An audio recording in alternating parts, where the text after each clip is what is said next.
안녕하세요. 원용석입니다. 오늘도 원용석의 진실정치 시청해 주셔서 감사합니다. 예, 그리고 새해 복 많이 받으시길 바랍니다. 지금 뭐 한국 정세가 굉장히 혼란스러운데요.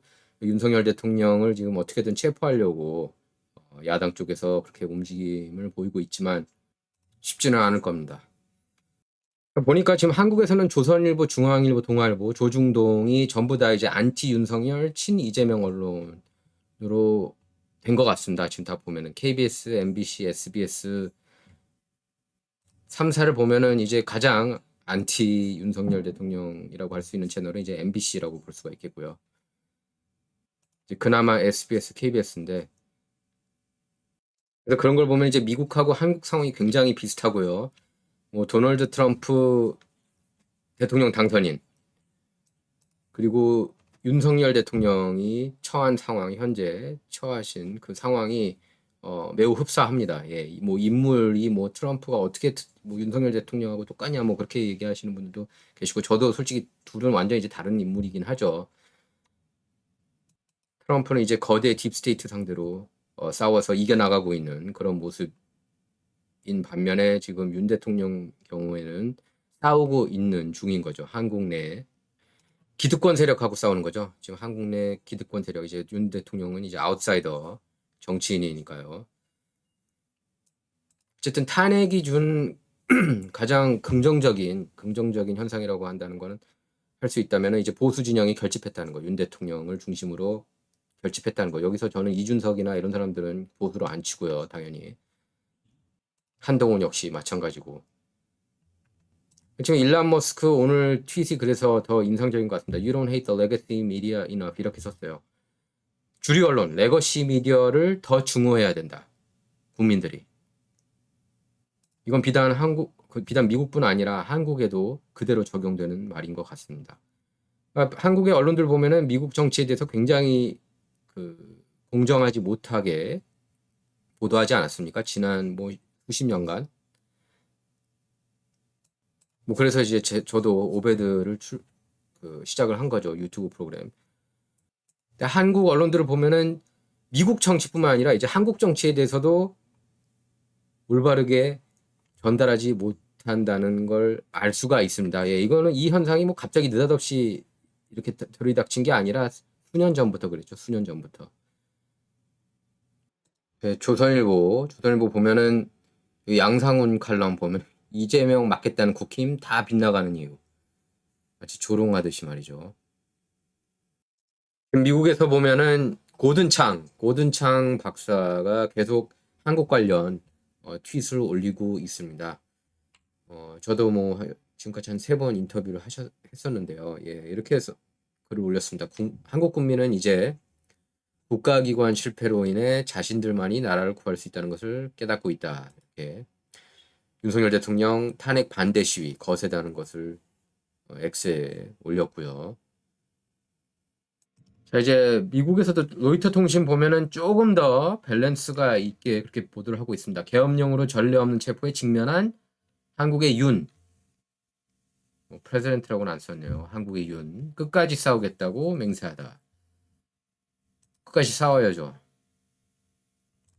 제가 볼 땐 1월 20일까지는 어떻게든 버텨야 될 것 같고 윤 대통령이 트럼프가 대통령이 이제 딱 되면 1월 20일 오후 2시부터 이제 작업 들어간다고 합니다. 행정명령 뭐 한 100개 정도 뗄 것 같아요. 첫날만. 그리고 기본적으로 트럼프의 뜻은 친중 무리들을 다 쓸어버리는 거거든요. 보면은 다 내각을 한번 보십시오. 다 쓸어버리겠다는 거예요. 친중. 그리고 그래서 이제 디커플링인데 이제 동맹 국가들의 그런 친중 행위들도 용납을 안 하겠죠. 트럼프가. 용납을 절대 안 할 겁니다. 트럼프 스타일이. 그리고 또 특히 한국이 자신에 대해서 굉장히 부정적으로 보도하고 있다는 것을 자세히 알고 있어요. 트럼프가. 그래서 지금 한국에 대해서 특히 이제 한국 민주당에 대해서 더불어민주당에 대해서 그렇게 좋은 생각을 갖고 있지 않다고 합니다. 뭐 이재명, 윤석열 대통령 둘 비교하면 누가 더 친미입니까? 뻔하죠. 친미 국가를 더 원하겠죠. 트럼프 스타일이. 트럼프는 지금 미국 편할래, 중국 편할래, 딥스 편할래 이렇게 지금 확실하게 선을 긋자는 거거든요. 그렇게 해야 되고 지금 미국 입장으로서는 워낙에 비상 상태니까 미국이. 제가 그전에도 얘기하지 않았습니까? 대통령 선거 전에 중환자실에 들어가 있는 상황이라고 미국이. 결국에는 트럼프가 이제 백악관 재입성한 다음에 윤 대통령 탄핵 이슈가 해결될 것으로 생각됩니다. 지금 모든 정황을 밀어볼 때 그래요. 그 트럼프 팀에서는 분명히 지금 정확하게 어떻게 들어가는지 아주 면밀하게 알고는 있습니다. 지금. 근데 이제 아직 백악관에 들어간 상황이 아니기 때문에 입을 조심하는 거고요. 타라오 박사가 이렇게 올렸습니다. 이걸 이제 고든창 박사가 또 리트윗을 했는데요. 중국 공산당 국회의원 연맹 명단 이렇게 여야 102명이 참여했다 이렇게 나오는데 아마 트럼프가 뭐 좋아하진 않겠죠. 이런 뉴스 보면.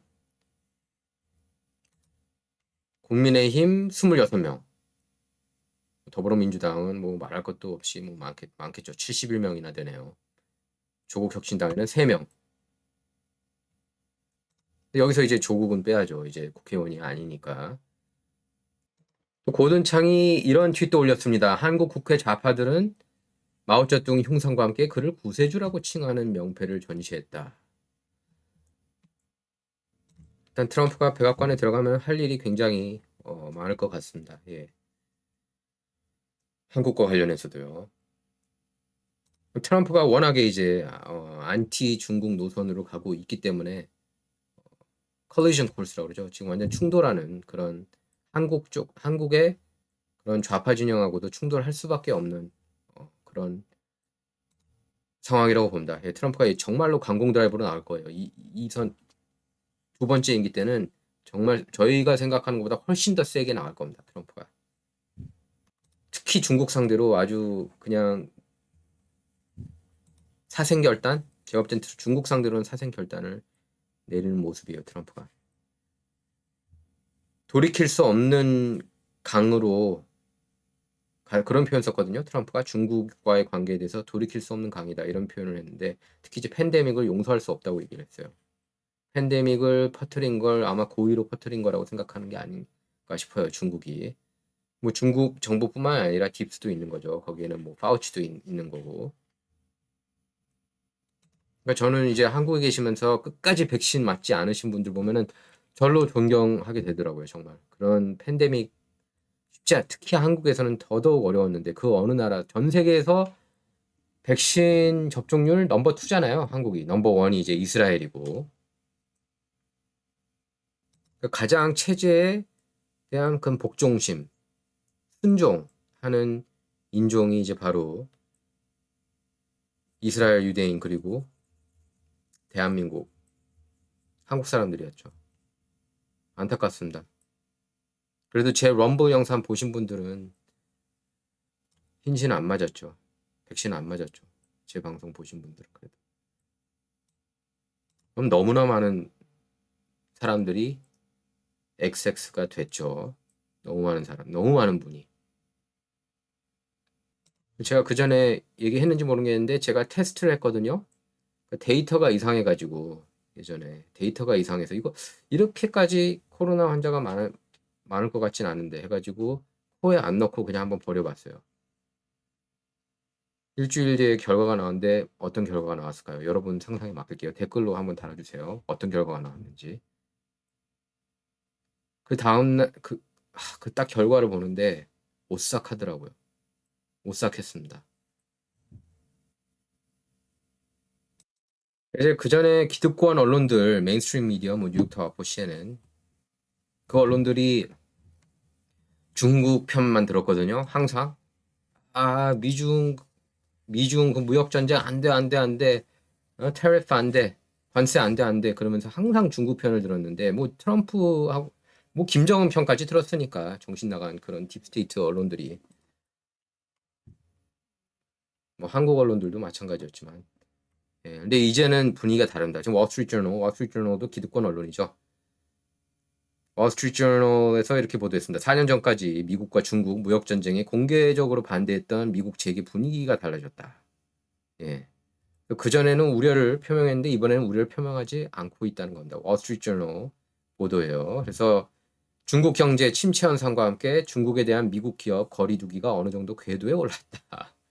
눈치 보고 있습니다. 월스트리트저널도. 제가 볼 때는 지금 이제 언론들 패러다임이 바뀌었어요. 누가 봅니까, 솔직히? 뉴욕타워 아포시에는 누가 봐요? 예? 다 X에 다 나와 있는데 뭐하러 봅니까? 뭐하러? 메인스트림 미디어는 다 가짜 뉴스고 X에 진짜 뉴스들이 있는데 뭐 브라이트바리라든지 예? 훨씬 더 좋은 데가 많잖아요. 뭐 게이트웨이 펀데이션, 뉴욕타워 아포시에는 ABC, NBC, CBS 안 보죠. 월스트리트저널도 이제 갈수록 영향력이 그 경제지로서 영향력이 조금씩 떨어지고 있어요. 과거 같지는 않아요. WSJ도.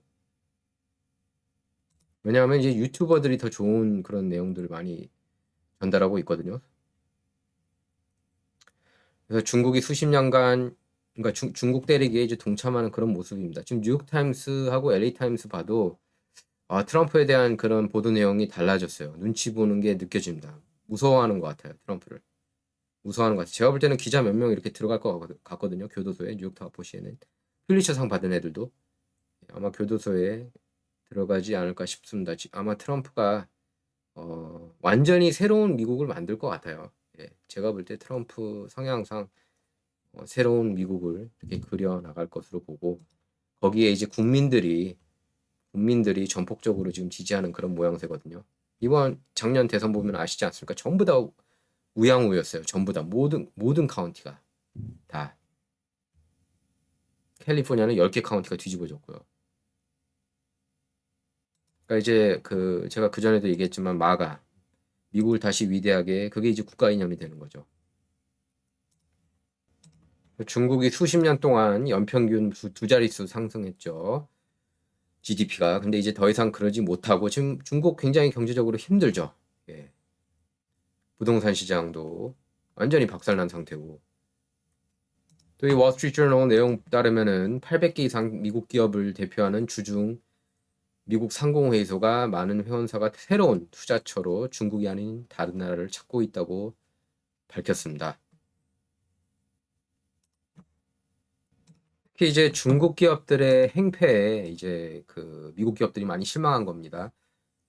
스타벅스 같은 경우에도 중국이 이제 전 세계적으로 가장 큰 시장이 될 것으로 밝혔지만 이게 중국이 그대로 이제 카피캣 비즈니스를 했죠. 그 대신 단가는 내리고 그래서 루이싱 커피, 뭐 코티 커피 이런 중국 토종 브랜드하고 경쟁해서 완전히 밀려났습니다.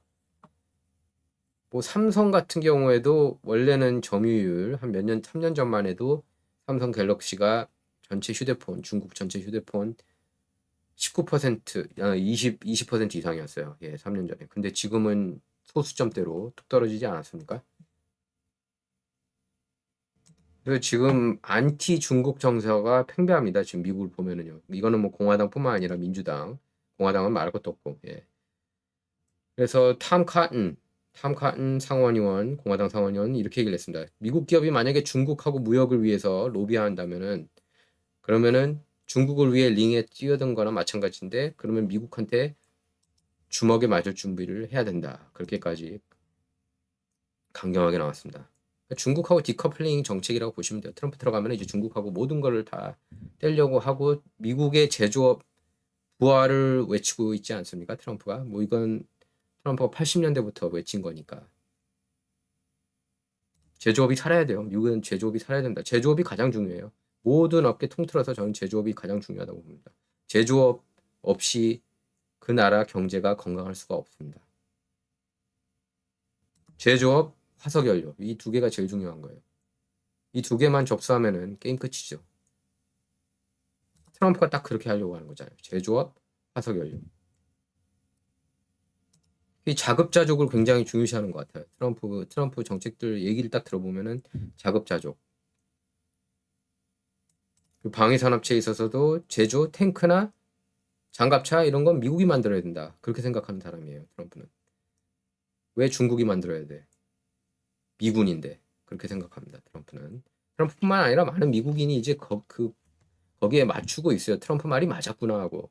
그동안에 기득권 언론들이 안 돼. 그래도 중국이 좋아. 중국 만만세 하다가 이제 드디어 틀고 있는 겁니다. 방향을. 자, 새해 첫날부터 아주 시끌시끌했습니다. 뭐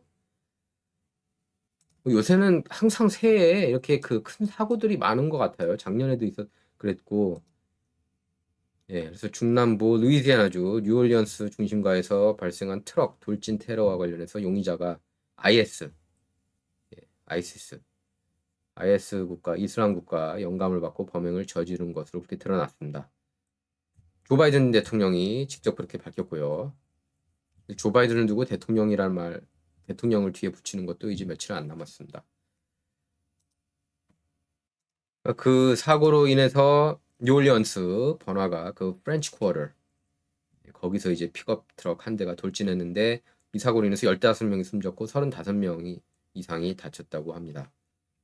용의자도 현장에서 경찰과 총격전을 벌인 뒤에 사망했는데요. 범인이 42살 인간이에요. 인간. 퇴역 군인인 샴수드 딘 자바르라고 합니다. 예. 이 사람 군 기록에 따르면은 2006년부터 2015년까지 미군 현역으로 복무했고 2009년부터 2010년까지는 아프가니스탄에 파병됐습니다. 예비군으로 5년 더 복무한 뒤 2020년에 제대했고 이후 부동산 중개인으로 일했다고 하는데요. 근데 이제 사업이 어려움을 겪었고 또 같은 시기 둘째 부인하고 이혼했다고 합니다. 그래서 재정적으로 굉장히 어려웠대요. 지난해 이슬람교로 개종했고 이후 완전히 미쳐버렸다고 그렇게 전해졌습니다. 또 뉴올리언스 트럭 돌진 테러가 발생한 지 몇 시간 만에 네바다주 라스베가스 트럼프 호텔, 트럼프 호텔 앞에서는 테슬라 사이버 트럭이 폭발해서 1명이 숨지고 7명이 다쳤습니다. 지금 보면은 여기 데일리 메일에 나와 있죠. Cops make bombshell connection between New Orleans terrorist and Trump hotel cyber truck bomber in Las Vegas. 이 두 사건이 연관이 있을 가능성이 있다고 지적하고 있습니다. 키드락이 아주 중요한 걸 이렇게 트윗을 올렸네요. X에. The day our elected officials hid the efficacy of hydroxychloroquine, it confirmed they would kill us to beat President Trump. Never forget the evil we are fighting. 우리가 상대하는 그 사악한 존재, 기득권, 딥스테이트 얘기하는 겁니다. 그 사악한 존재를 절대 잊으면 안 된다. 하이드록시클로로퀸이 얼마나 효능이 있는지 그걸 알면서도 이걸 숨긴 거는 트럼프를 어떻게든 꺾으려고 한 그들의 사악한 의지가 담겨 있다는 겁니다. 하이드록시클로로퀸이 뭐에 효능이 있는지는 여러분 상상에 맡기도록 하겠습니다. 지금 보면은 이제 영국도 완전 개판이더라고요. 영국 가면 안 되겠어요, 보니까. 굉장히 위험한 국가인데 보십시오. 로더럼에서 강간당한 1,400명의 아동. 영국 당국은 아무것도 하지 않았다. 16년 동안 로더럼에서 최소 1,400명 아동이 성적 학대를 당했지만 당국은 경고를 무시하고 신고를 기각했다. 최소 11세 소녀도 있었다는 거예요. 11살. 이런 어린 피해자들이 인신매매, 강간, 잔인한 학대를 당했다. 인종차별주의자로 낙인 찍힐까봐 직원들은 대부분 파키스탄 남성이었던 가해자들을 제대로 단속하지도 못했다. 3건의 문의도 무시됐다. 공무원들은 아무런 조치를 취하지 않았고 피해자들은 보호받지 못한 채 방치됐다. 배신감 규모는 상상할 수 없을 정도로 컸고 그 상처는 영원히 남았다. 이 인간들이 그런 짓을 한 겁니다. 미국이나 한국이나 지금 트럼프만 바라고 있는 그런 상황입니다. 트럼프는 항상 끝까지 조심해야 되고요. 제가 누차 얘기했지만 트럼프는 항상 신변에 신경을 쓸 필요가 있습니다. 딥스테이트 자체가 워낙에 트럼프를 싫어하기 때문에 뭐 전 세계에서 이제 트럼프를 가장 싫어하는 국가가 한국이라고 나왔더라고요. 트럼프가 그걸 또 모를 리 없겠죠. 그래도 윤석열 대통령은 친중이 아니라 친미 아닙니까? 윤 대통령이. 그럼 지금 트럼프가 이제 대통령 백악관에 들어가는데 거기에 발 맞춰 나갈 리더도 한국의 리더도 이재명보다는 윤석열 대통령 아닙니까? 부정선거 이슈도 수면 위에 올라갈 거라고 봐요. 왜냐면 지난 7월에 트럼프가 팀을 보냈잖아요. 그죠? 괜히 보냈겠습니까? 가서 한번 부정선거 좀 알아보라고 그런 거 아니에요?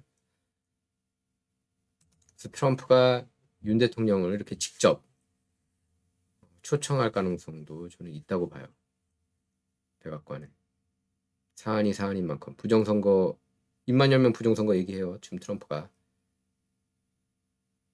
그리고 몇 년 전에 이제 한국도 미국 부정선거 배후에 있었다. 뭐 그런 뉴스가 나오지 않았어요? 윤 대통령이 한국의 그 선출직 중에서는 선출직 중에서 최초는 아니지만 대통령으로 처음으로 이렇게 부정선거를 언급했고 선관위 계엄령을 선포한 게 선관위 타겟이었잖아요. 예. 사람을 해치려고 계엄령 선포한 게 아니라 선관위 부정행위 적발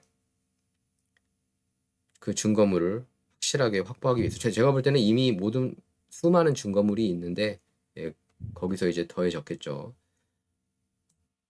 선관위를 타겟으로 했기 때문에 아마 트럼프가 관심을 갖고 지켜보는 게 아닌가 싶어요. 트럼프가 2021년 때 트럼프 팀이 이제 한국이 관련돼 있다고 생각을 했거든요. 애리조나주 피닉스 대한항공 건. 그렇기 때문에 작년 7월에 그렇게 보낸 거 아니겠습니까? 한국 뭔가 이상하다고. 이제 그 실마리를 풀어야겠죠. 1월 20일까지 이제 얼마 안 남았는데 개봉 박두입니다. 네. 자, 진정 이번 시간은 여기서 마치도록 하겠습니다. 감사합니다.